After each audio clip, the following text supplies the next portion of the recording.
Hi everybody, come on in and visit with me. I'm glad to have you.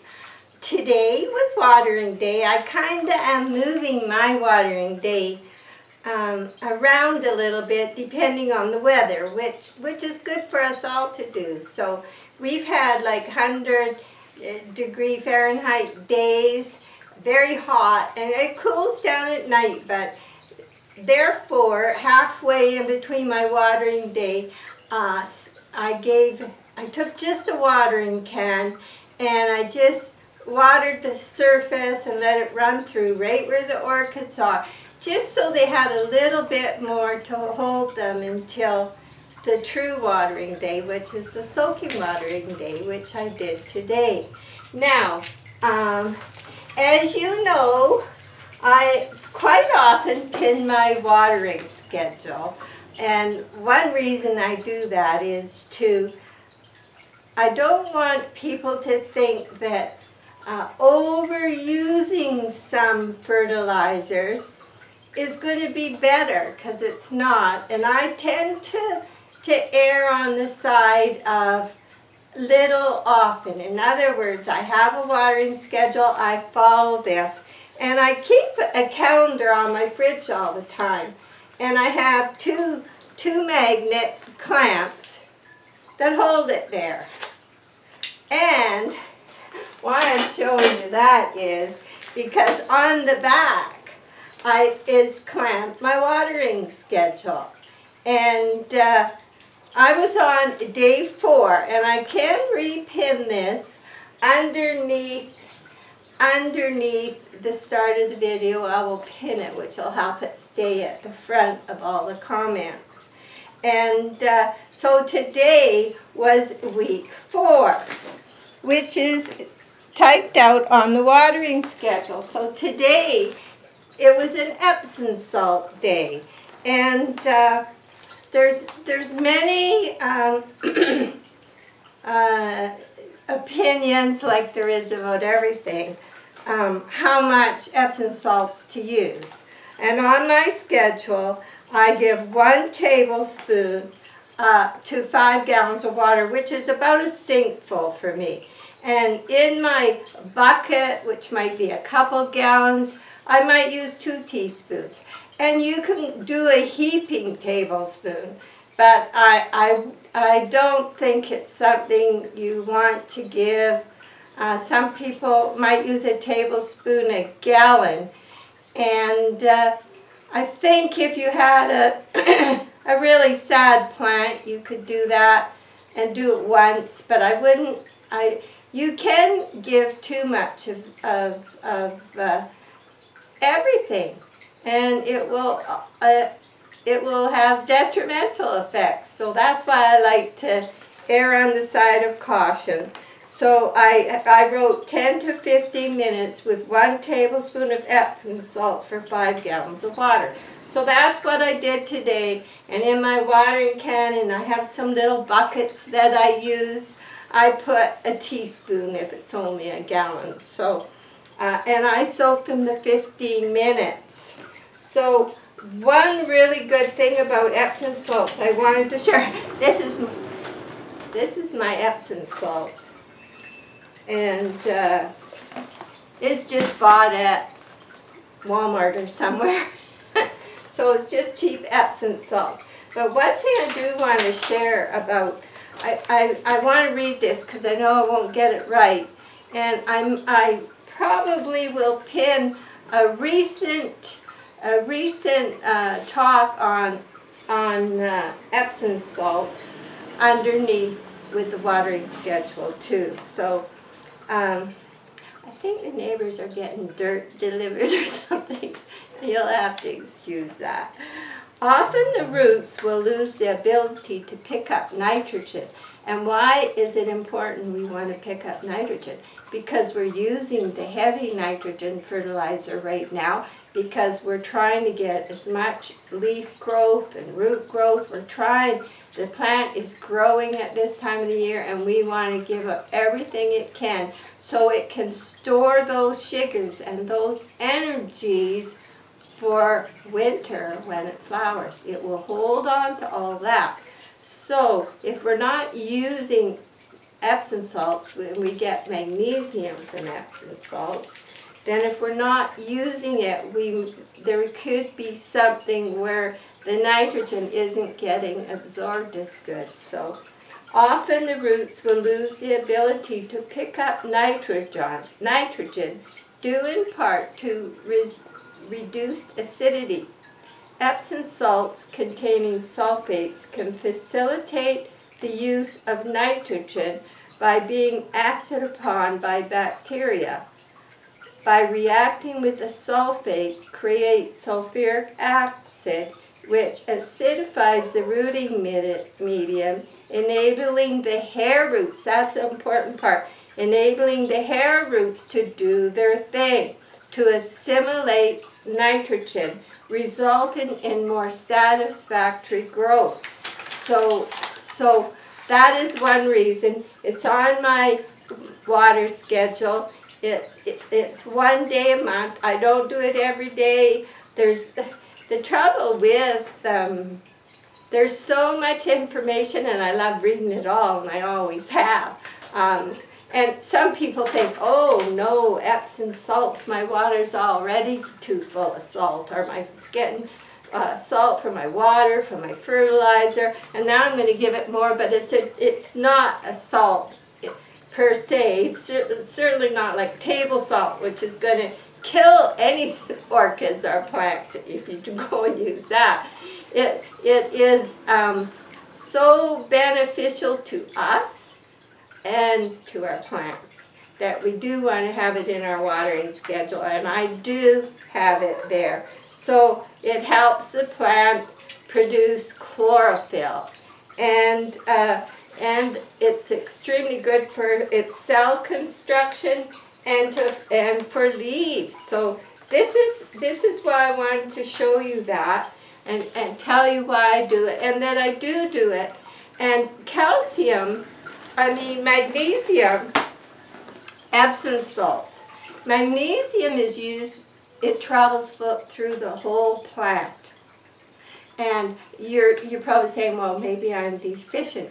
If you're deficient in magnesium, then it will show in the new leaves.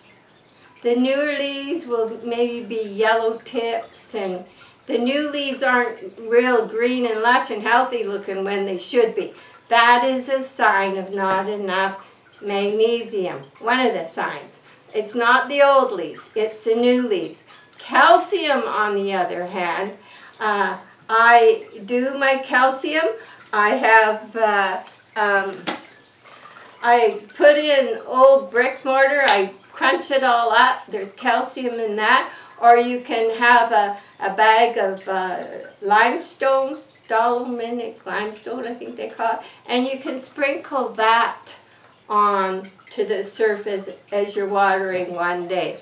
But there's so many ways to add calcium, but calcium, on the other hand, when it starts to show a deficiency, it won't be in the new leaves, it'll be in the old leaves. And the old leaves might get funny colored or purple splotches or start to lose them quicker. So there's the two differences and where you will see the deficiencies. And it's an interesting subject if you want to do some research. So I wanted to share that with you. I'm going to show you the orchids, and I'm going to show you a garage sale find. And you know, we got this email. It was one of those emails that says, if you're out, test your driving skills, right? And you go on this thing and it says, pretend you're driving down this road, and when you see the red hand come up, you stop as quick as you can. And we'll grade you, and we'll see, you know, how good you are, how good your reactions are. So anyway, I was showing Mom her emails because she likes to see her emails and needs some trouble with some of the downloads. So so I just did it while she was there talking. I thought, holy smokes, I got graded like I was 42. I thought, that sounds good, and I was so proud of myself, so I told Jack, so he thought, well, he'll try it, and oh my God, you're not going to believe it.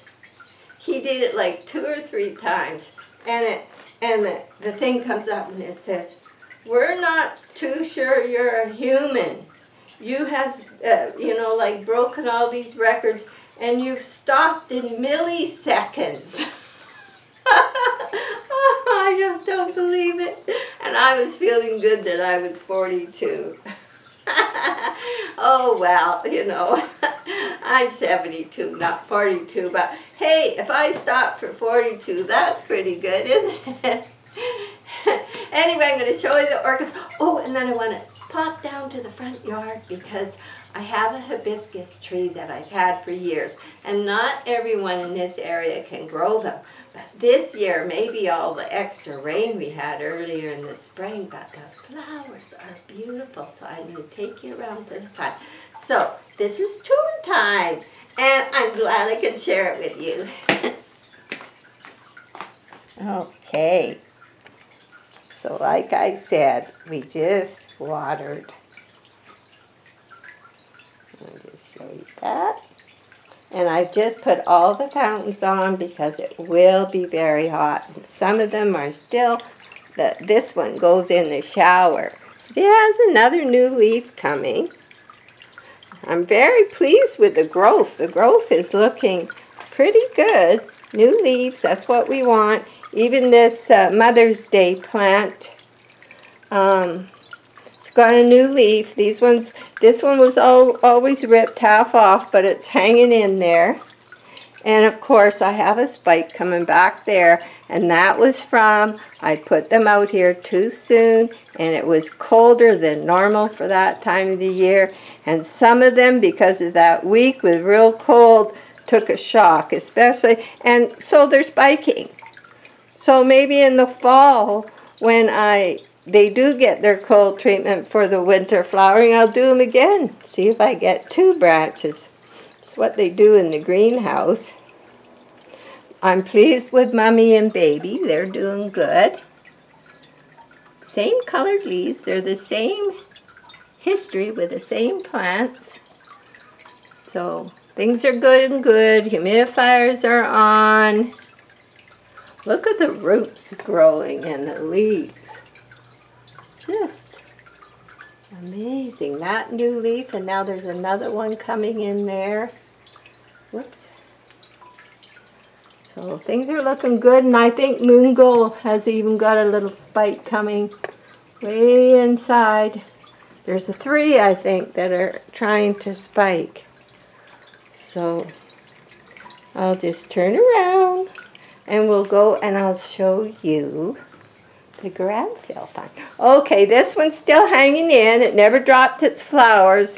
Any that are floppy, I trim off. And I did cut 1 spike off of this one. The leaves are showing signs of floppiness from shock of planting and how they were in their pots. But they'll recover. They'll do fine. So I'll just go show you. We got everything shut down and dark in here. So now I got this whole set, 4 cups. They're all stamped Japan, and there's a warmer under the teapot. It's from the 60s. Early 60s. I could not, and there's a cream and sugar, and I have some plates too. I'll turn them. It's in mint condition. They're all stamped.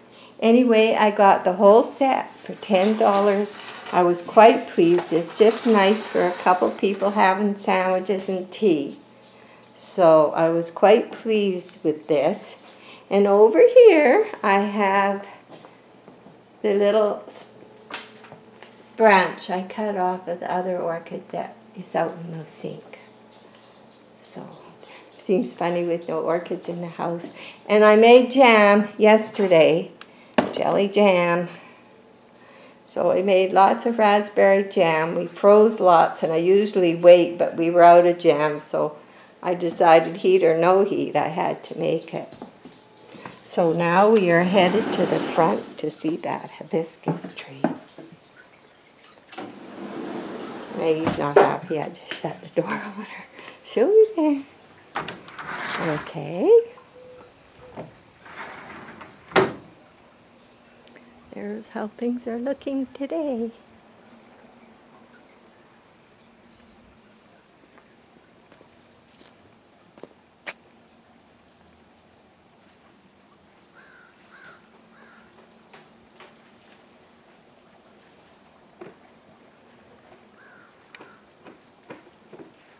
I trimmed the tops of the raspberries down there. We're still getting some, but they're coming to an end. But as you can see, I'll be canning tomatoes soon. There's lots of tomatoes coming, peppers, and things are looking good. Peaches, quite a few peaches coming up in that tree.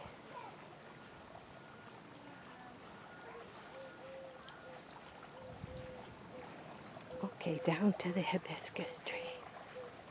Maggie, you have to stay. Yeah, you stay, be a good girl. Okay, you stay and be a good girl.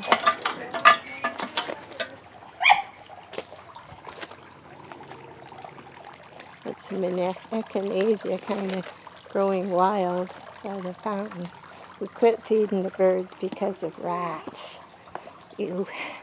So we have some apples coming. They're just new trees, but this one got a few.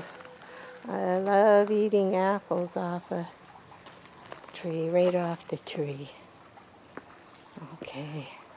Of course, all the geraniums in the yard I keep, and I've had for 5 or 6 winters now. Last year they took a real shock from an early frost, and they froze, even their roots froze. But they've come back, and they're looking good. Here's the hibiscus tree. Just look at this. It's just beautiful.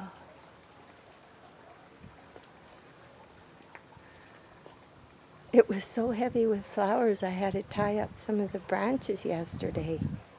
One branch actually broke off. So, but all the orchids are doing good. I mean, the geraniums are doing really good. They've recovered, and I just make sure I don't leave them and get them frozen this year. The big birds, they're the ones that like that. And of course the zinnias I grew from seed. I can't see what I'm showing you because of the sun so bright.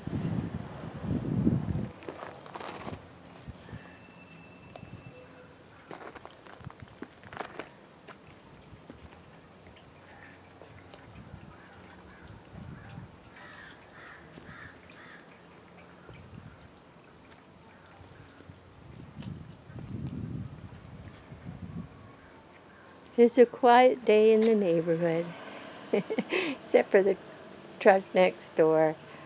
There we go. There, he came to visit. There's our front door.